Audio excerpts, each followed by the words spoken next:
Good morning, Internet Land. We are just waiting on our good buddy Instagram to catch up, and then we're going to go live everywhere as soon as we can. All right, looks like there she is. Okay. All right. Good morning, everybody, and welcome to another episode of DIY Wellness.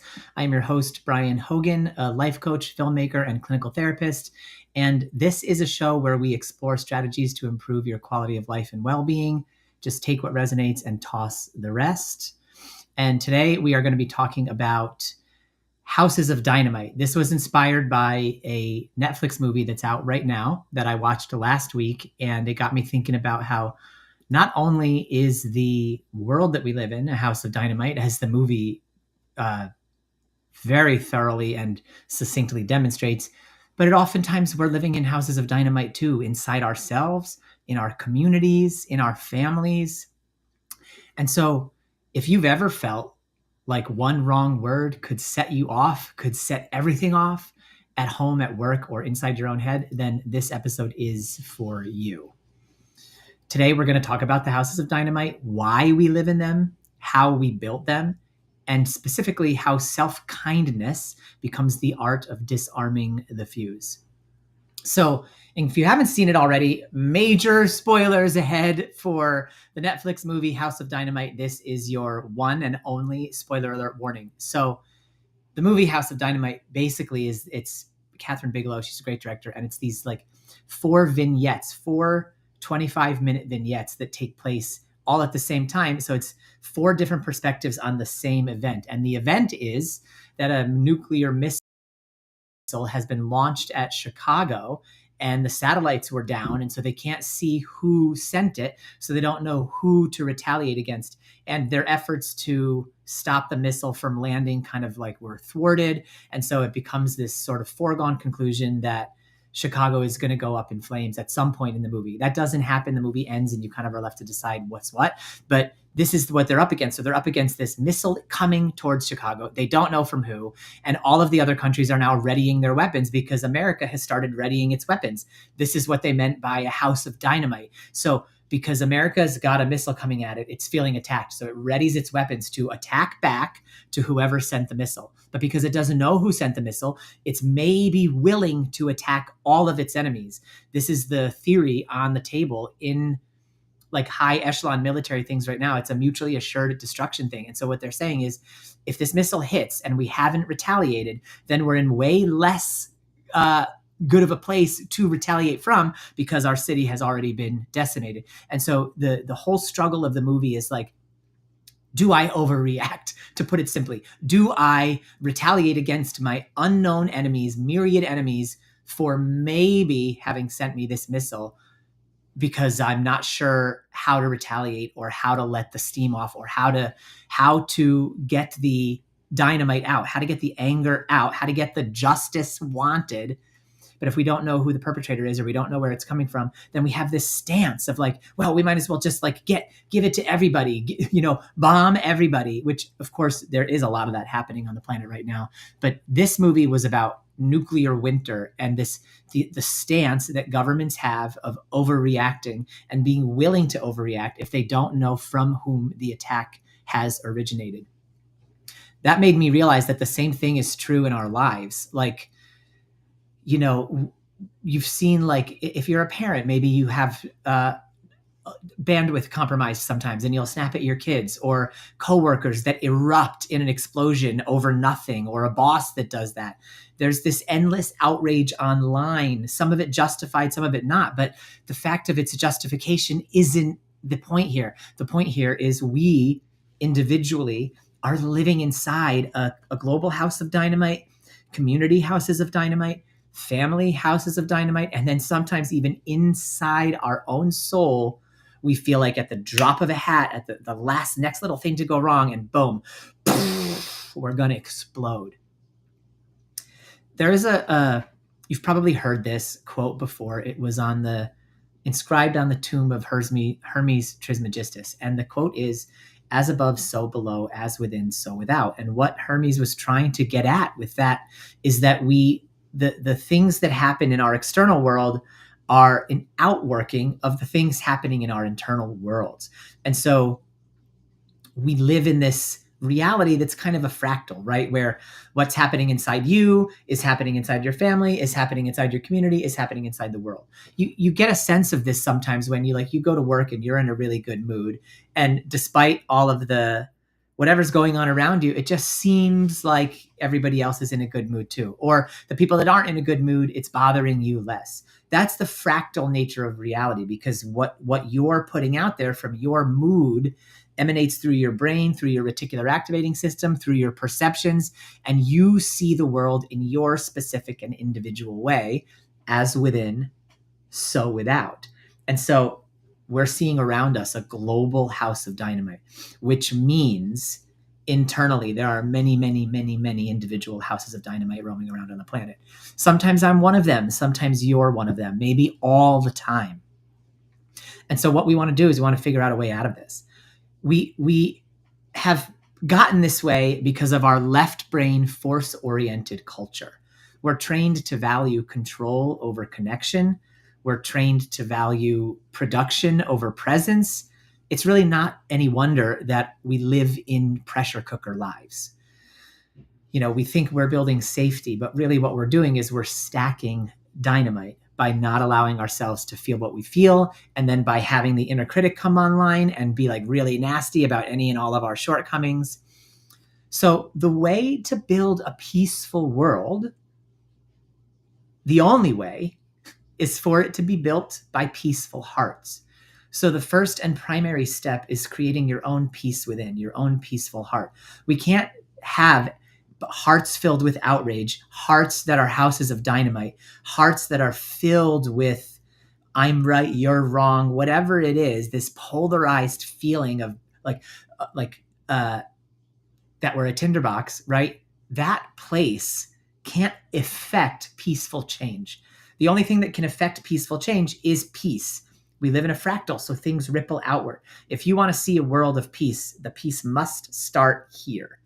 You can't say, I'm so mad until the world is peaceful, or you're going to live in a world that's so mad, because it's a fractal. So embrace this understanding. How we got this way, right?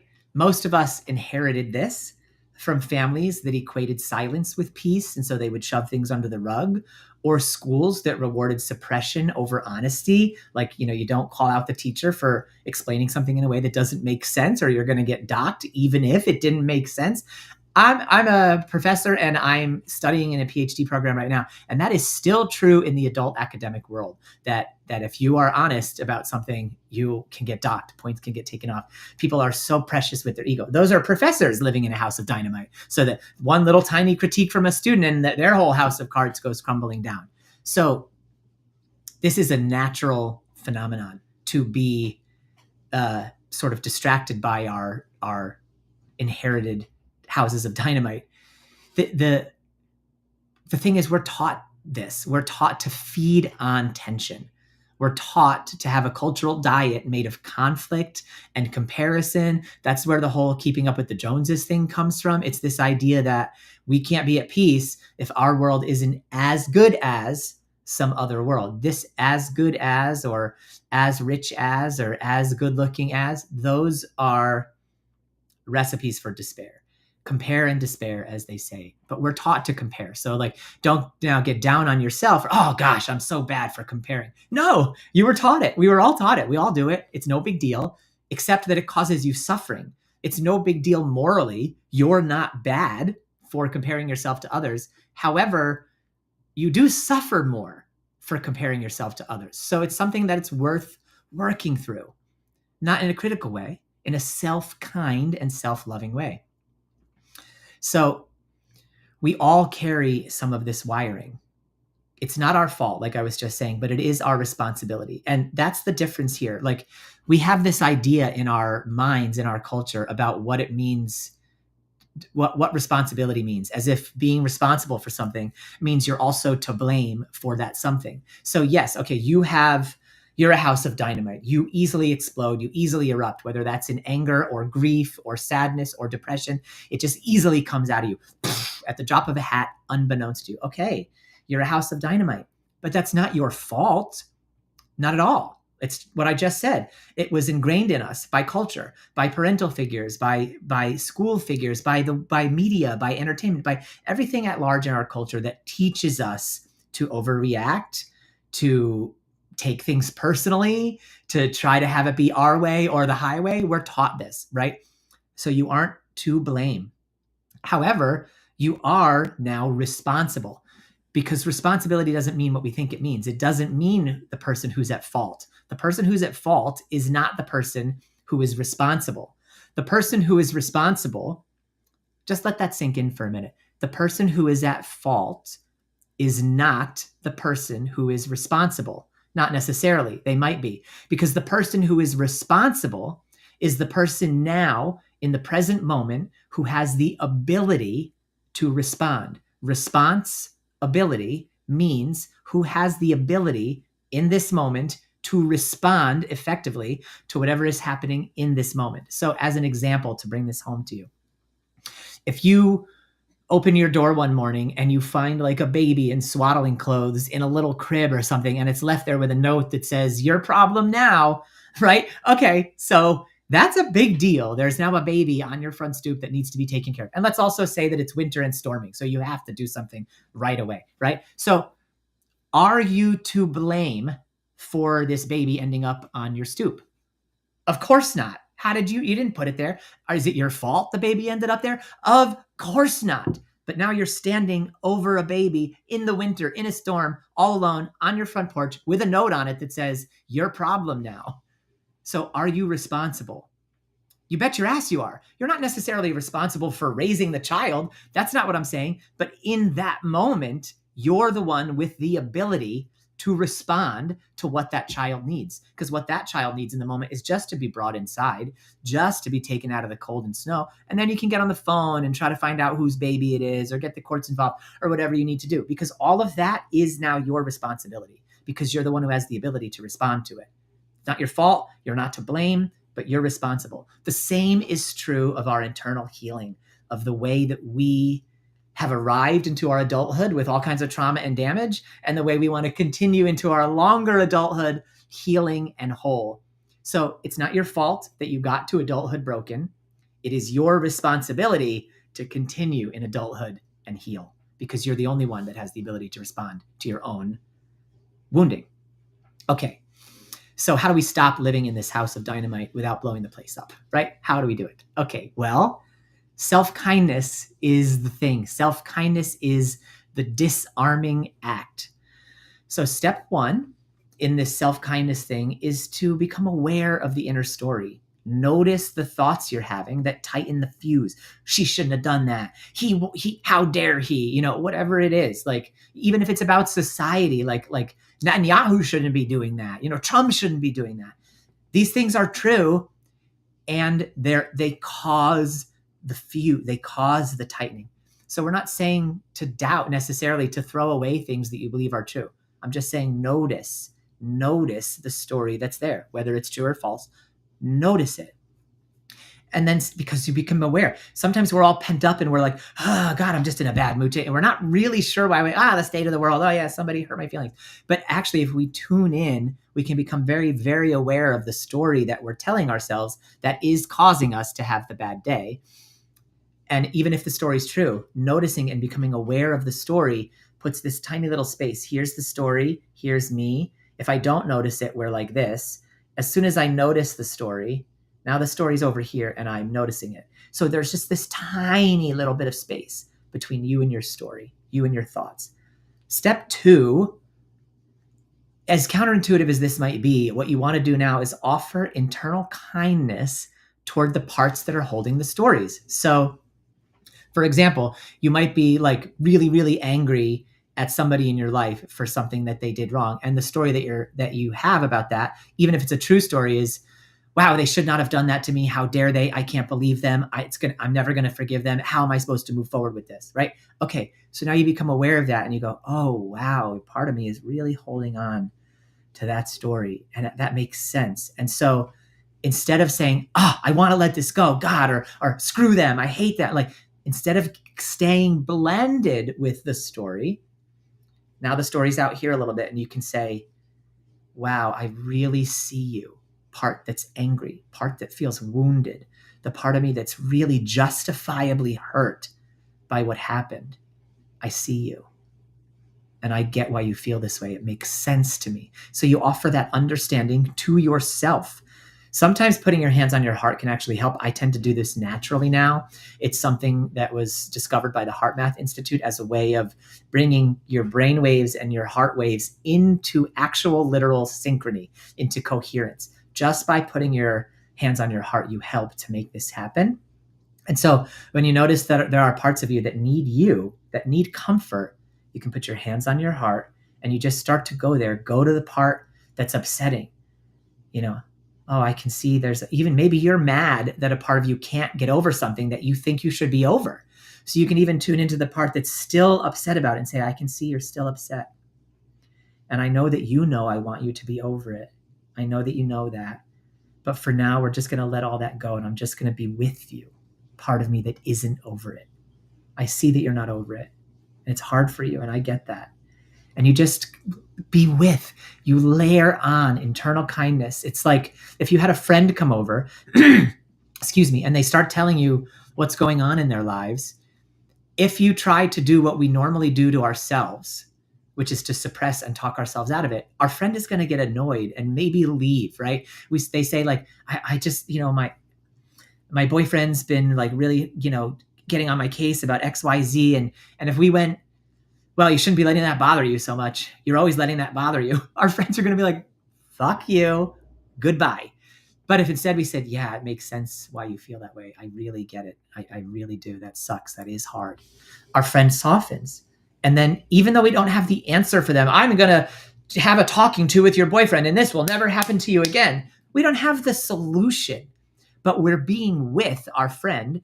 And in so doing, our friend is feeling comfort. Their life is actually changing and getting better as a result of our friendship. We didn't give them a solution to their problems. We gave them friendship. That's the same thing we're meant to be doing with ourselves. Our internal conversation isn't meant to be one that's so harsh and so judgmental and so critical. It's meant to be one that's deeply self-kind, that's deeply supportive, that's deeply caring. So radical self-acceptance, letting even your fear, anger, or shame know that they belong and know that you care about them. So it looks like noticing the parts you normally despise, showing them understanding, and then letting them feel seen, heard, and understood. Even just on your commute on the way home, like say you're getting done with a long day of work and you're all pent up after work and you have to go home and be with your family. Normally what you probably try to do is say, oh, I don't want to be so angry. Anger, get out of here. Forget it. Or you try to talk yourself into being mad at the person who you're mad at instead of just dealing with it. And whatever it is, you end up angrier by the time you get home because you've tried to suppress or you've just given into the mental story and said, this is true. I get to be mad. Right? So instead, take that time on the commute and go, oh, I see you, part that's mad. I really feel it. I can feel your anger and I get your anger and it's okay that you're mad. We're going to take this whole drive home for you to be mad and I'm going to be with you. You're not alone in this. It may seem weird and hokey at first to be doing all this talking to yourself inside, but it's not because you're already doing it. So actually, it's not at all. It's what you do all the time anyway. It's just what you do all the time is nasty, mean, critical, and happening in the background, and you don't even realize. So what we're saying now is like, just bring that voice here, make it intentional and deliberate, and make it kind, because that's your true self. That's the true you. So it's not weird and hokey to be having these internal dialogues. It just seems weird and hokey to be intentional about it and to try to be nice to ourselves. But we've got to ask ourselves why. Why does it seem weird and hokey to try to be nice to ourselves when being mean to ourselves internally, verbally, comes so naturally and we don't think it's hokey at all? In fact, people that aren't mean to themselves, we think that's weird. That's how far away from the truth of who we are that we've gotten to, that our culture has taught us that being self-kind is actually strange. It's because it's that rare. It's that uncommon. However, even though it's uncommon right now, it's the most natural thing in the world. It's your birthright. It is how you were made to be. And as soon as we get the mask of culture off and all that programming from culture off and all that the history of our trauma starts to heal, it will become apparent to us that self-kindness is the natural way. So self-kindness isn't about dismantling the House of Dynamite. It's about releasing pressure, one breath, one part, one conversation at a time. And that's what this pressure valve is. We have this internalized conditioning, internalized pressure, a House of Dynamite. And every time we're a little self-kind, every time we become a little more self-aware, we release the pressure valve. We release the pressure valve with self-kindness. The more self-kind we are, the less likely we are to have a House of Dynamite that's going to explode all around us. And ultimately, over time, what happens is we build a cozy house and we put the dynamite where it belongs, out in the pasture, out in the shed, out far away. So if this message resonated with you, then share it with someone else who might be living in a House of Dynamite themselves, surrounded by matches, with a forest fire closing in. And tell us in the comments what your pressure release valve looks like this week. A walk, a breath, a boundary, or just a moment of grace for yourself. DIY wellness means do it yourself, but it doesn't mean to do it all by yourself. We'll be back again next week on Tuesday at 8:30 a.m. Eastern Time. Until then, keep taking personal growth into your own hands. Much love, everybody. Bye.